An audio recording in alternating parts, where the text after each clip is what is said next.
Hello, third graders. All right, sorry I did not have a reading of this yesterday, so with that being said, I'll read 2 chapters today to make up for it. It's Wednesday, April 8th, and I know I have my math and ELA virtual classes today, so really looking forward to seeing everybody that's able to make it. All right, chapter 23, the rifle. The wolves returned the very next morning. Shortly after dawn, they leaped from the trees and started chasing a poor calf through the pasture. Roz managed to drive them off, but that night they returned again. The herd came stampeding into the barn as the wolves laughed and trotted back to the fields. The cows were in shock. They refused to leave the barn. If this continued, the herd would produce less milk, the farm would lose money, and Mr. Sharif would send Roz back to the factory. Something had to be done. Knock, knock, knock. The dog barked and the children opened the door. "How'd you get all those scrapes?" said Jaya. "Is everything okay?" said Jad. "I must speak with your father," said Roz.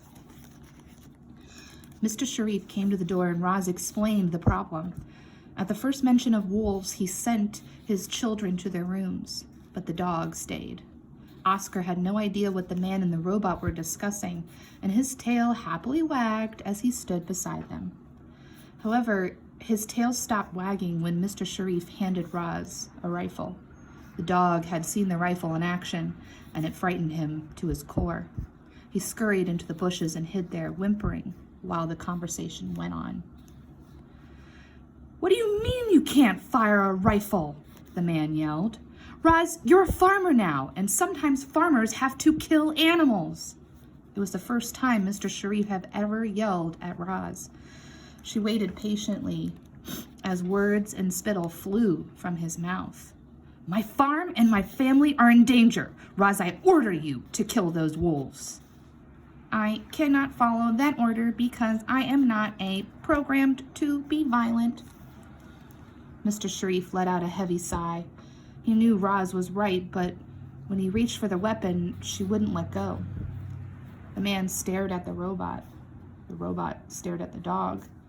The dog stared at the rifle. Oscar was still whimpering and hiding in the bushes. Just the sight of the rifle had sent him into panic.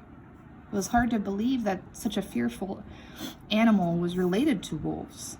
But dogs are related to wolves, thought the robot, and her computer brain began buzzing with activity. She thought of dogs and wolves and rifles. She thought of Shadow, the wolf leader, and the long, straight scar on his side. And then she had an idea. "Although I cannot fire the rifle," said Roz, "I believe it can help me solve the wolf problem." Mr. Sharif frowned. He didn't know what the robot was getting at, but he was happy to let her handle the wolves by herself. "Fine, try it your way," he said. "Just don't lose any cows, or else we might have to lose a robot, too." Chapter 24, The Bluff. The bluff is like telling a lie, like if you were playing a card game and you had a really good hand and someone asked you or bet against you a really high number, and they thought that you didn't have as good of a hand. So you might give a face to lead them towards that understanding, but then you lay down your cards and you end up beating them and collecting the pot. The cows peered out from the barn at Roz. The robot was holding the rifle. She carried it to the far side of the pasture and placed it by her feet. Then she began coating herself with mud and grass, and probably a little cow dung. When every inch of her body was concealed, she nestled down into the ground and became part of the landscape, an ordinary clump of grass. Kind of like in the first novel. The cows were stunned. What's Roz doing? Is she all right? Where did she go? Roz had learned to camouflage herself back on the island, and now she was using that trick once again. She sat motionless for hours, waiting for the wolves to appear. Daylight faded, the stars came out, the moon climbed into the sky, but the wolves didn't show, so Roz tried something new. The robot was an excellent mimic, and she began crying out in the sad voice of a wounded calf. "Please, help me," she cried. "I have hurt my leg and I cannot move." Crickets chirped. "Please, help me." An owl hooted. "I cannot move." The calf's voice continued crying out. Finally, as the moon dipped behind the trees, 7 wolves slunk into the pasture. Shadow led the way, silently stalking through the night. Covered in dark fur, he was practically invisible. Only his long, pale scar gave him away. Noses sniffed, eyes searched, ears listened. Then a clump of grass began rustling. "There," whispered Shadow. "The calf is hiding in the tall grass." "Something feels wrong to me, Shadow," said a female wolf. "This is too easy."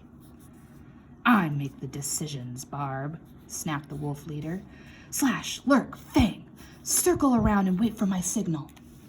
The 3 wolves dashed off. When they were in position, Shadow gave the signal, and his pack closed in on the wounded calf. With each step, the grass rustled more and more until the ground seemed to be moving. And then the ground really was moving. Grass and dirt crumbled aside, and there was the robot, standing tall, pointing the rifle at the wolf leader. The pack froze. "Hello, Shadow," growled the robot. "My name is Roz.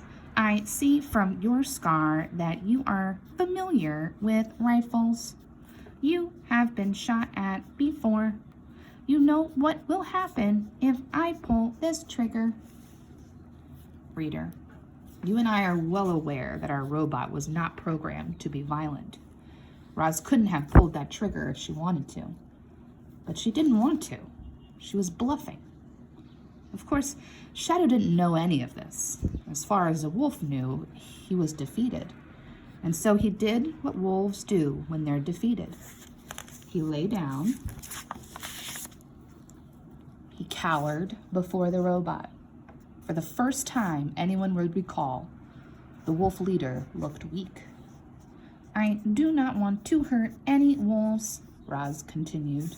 "But if you return to this farm, I will have no choice.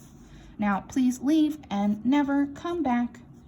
Shadow scrambled away with his tail between his legs. Barb was close behind him, followed by the other wolves.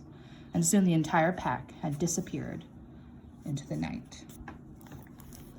I wonder if we will see the wolf pack again. Something to think about.